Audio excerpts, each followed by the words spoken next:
Royal affairs uncovered. Are Europe's monarchies hiding the biggest scandal of the century? Welcome to BNews. What if the crowns, jewels, and fairy tale images we see from Europe's royal families were nothing more than smoke and mirrors hiding one of the most explosive scandals of our time?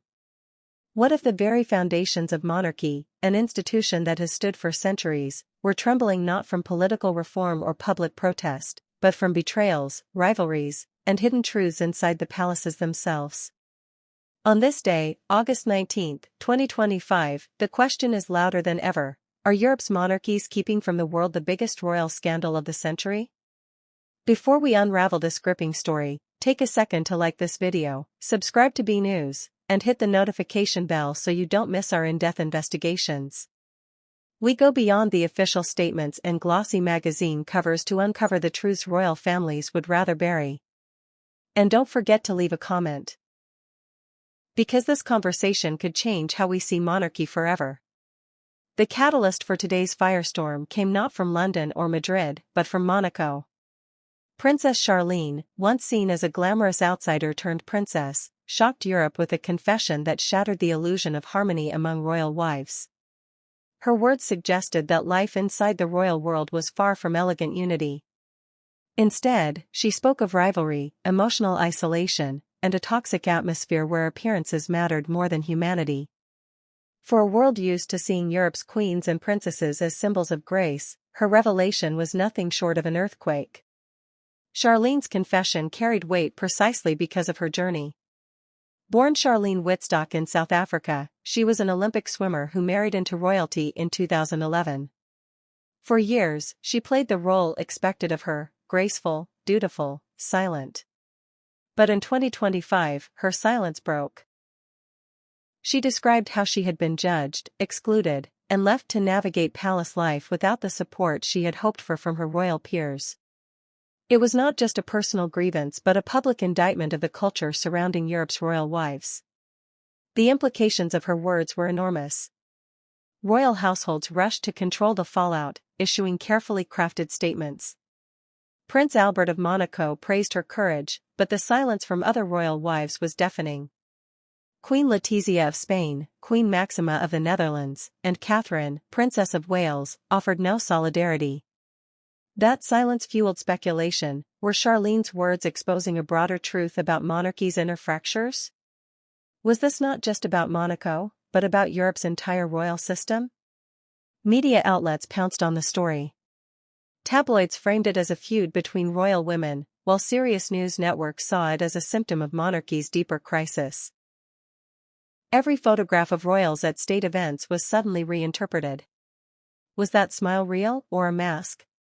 Was that side glance between queens friendly or filled with tension? In the space of weeks, Charlene's confession became the lens through which all royal appearances were viewed. This would be dramatic enough in isolation, but it collided with a larger context, the decline of monarchy across Europe. In Britain, King Charles III faces mounting criticism and dwindling support among the younger generations. In Spain, King Felipe VI struggles to hold back republican movements. In Belgium and Denmark, citizens increasingly question whether monarchy has any place in modern democracies. Charlene's words, therefore, arrived not as isolated drama but as confirmation of suspicions many already held, that monarchy is not a beacon of stability, but a fragile institution struggling to survive. Public reactions were polarizing. Some praised Charlene as courageous, comparing her to Princess Diana, who decades earlier had broken her silence on the coldness of the British royal family. Others accused Charlene of recklessness, claiming she risked undermining the dignity of Monaco and Europe's monarchies for personal grievances. Yet even critics admitted one undeniable fact: her words opened a door that can no longer be closed. Historians quickly noted the parallels. Diana's confessions in the 1990s reshaped the image of the British monarchy forever, exposing its dysfunctions and emotional coldness. Charlene's confession, coming in 2025, may do the same on a continental scale. It has already shifted public perception of Europe's royals from untouchable figures to deeply flawed individuals trapped in a system obsessed with image. For monarchies built on mystique, this shift could prove fatal. Inside the palaces, the scandal has sparked whispers of a quiet crisis. Royal advisors in London, Madrid, and The Hague reportedly fear a domino effect. If Charlene emboldens others to speak out, if other royal wives or even heirs reveal similar truths, public trust could collapse overnight. Monarchies, after all, survive only with the consent of the people. Without that aura of dignity and unity, crowns lose their symbolic power. Financial scrutiny adds another layer to the storm. Critics point to the immense cost of maintaining royal households. In Britain, taxpayers spend nearly £100 million annually on the monarchy. Spain's monarchy, though cheaper, still faces questions of accountability. Charlene's confession makes it harder for royals to justify these costs. Why should citizens fund lifestyles marked by rivalry and unhappiness, especially in times of economic hardship? The cultural fallout is equally significant. Once, Europe's royal wives were upheld as role models, symbols of elegance, diplomacy, and duty. Now, they are being recast as players in a fragile game of appearances, sometimes cold, sometimes competitive, rarely authentic. Charlene's words humanized them but also stripped away their glamour. If they are no different from ordinary people, critics ask, why preserve monarchy at all? As the weeks unfold, the scandal shows no signs of fading. Every royal engagement, every photograph, every statement is parsed for signs of division. Analysts argue that this could mark the beginning of monarchy's slow decline in Europe. Not with revolutions, but with whispers, revelations, and confessions that erode its image one truth at a time. The silence of Europe's other royal wives remains telling. Their refusal to address Charlene's words suggests fear, not unity.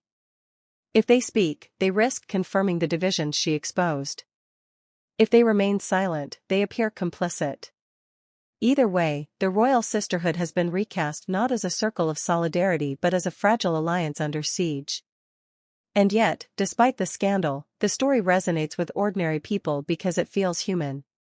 Charlene's confession revealed loneliness, exclusion, and judgment, feelings millions experience in their own lives. By breaking the silence, she made monarchy relatable, even as she undermined its mystique. That paradox may be the most dangerous outcome for Europe's royals. As of August 19, 2025, the question remains unanswered: will monarchy survive this moment? Can the palaces contain the fallout, or is this the beginning of monarchy's collapse under its own weight of secrecy and image management? If Charlene's confession is just the first crack, what happens when more voices follow? So now, we turn to you.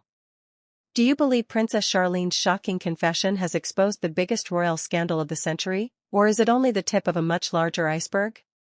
Could Europe's monarchy survive if more truths come out, or is this the slow but inevitable end of crowns and palaces? Share your thoughts in the comments, we want to hear your perspective. And don't forget to like, subscribe, and share this video, because this conversation is not just about royalty. It is about power, truth, and the future of Europe's oldest institutions.